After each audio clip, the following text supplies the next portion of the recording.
Please be seated.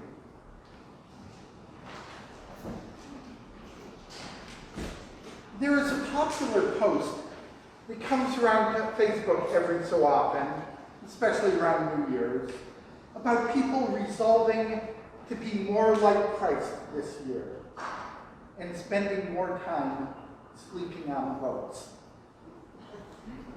Many a true word is spoken in jest, and perhaps we should be more like Christ in that way. Let us look closely at what we're seeing in this story. One of the first things that I noticed in his sleeping on the boat, he is putting trust in the disciples. He was brought up in the household of a carpenter. The disciples were brought up in family of fishermen, out there, out on the seas. Instead of being the person who, I know everything, I should take care of it, he's saying, hey, I'm trusting the people who know boats. Related to that is this sense of not having to do everything yourself. I don't know about you, but I very often fall into that trap. You know the old saying, right? If you want anything done right, you got to do it yourself. That's not what Christ is teaching us here. He's sleeping on the back of the boat. We do not need to do it all ourselves. At the same time, when things got rough, and he was needed, and the disciples called out to him, he got up and he acted decisively. So one way of looking at this gospel for today is as a great management training story. Right? He is being an effective manager. He is giving us an example of effective management. At the same time, the stories in the Bible take place on many different levels. So let's look a little more deeply at this.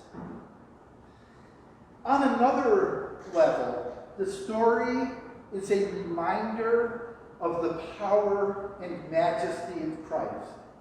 At the end of the story, we hear the disciples were filled with great awe, and they said to one another, "Who then is this, that even the wind and the sea obey him?" I wonder, how much do we experience Christ in this way today? For many people, the Bible's a nice set of stories that are maybe allegorical or something like that, but do miracles really happen?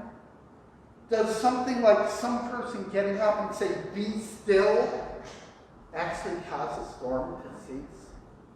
So a lot of people look at this as a nice allegorical story.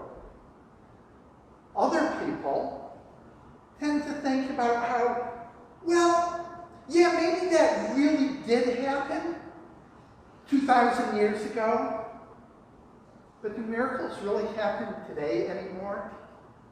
What's the last time you saw a miracle? So, this leaves me with the question of how do we experience Christ in a world full of COVID, racism, suffering? Maybe it's not just a nice story from long ago. Instead of pulling back from the story, many commentators approach a story from a much more apocalyptic viewpoint. In this story, we find Jesus rebukes the wind. The word rebuke, epithemesin, is a strong word. It's actually only used a few times in the Gospel of Mark. It's used in the first chapter where Jesus rebukes an unclean spirit. It is used again in the story of Jesus rebuking Peter, saying, "Get behind me, Satan." Rebuking is a strong word about challenging what is wrong in the world. And obey. So what happens? Jesus rebukes the wind, and the wind obeys him. Again, going back to the Greek, it's hupakuo.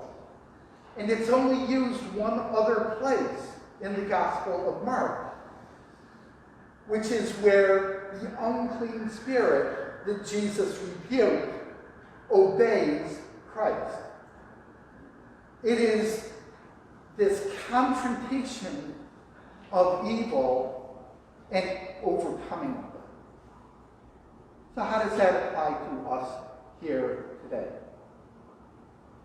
Yesterday was Juneteenth, a day we celebrate the liberation from the great evil of slavery for many people in our country. And there is still great evil in our country today, especially in the forms of racism.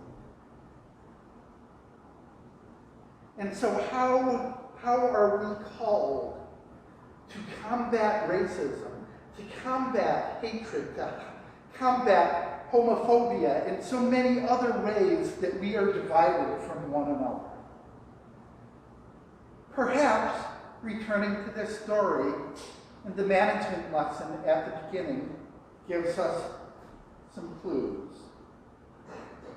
What did Jesus do in this story?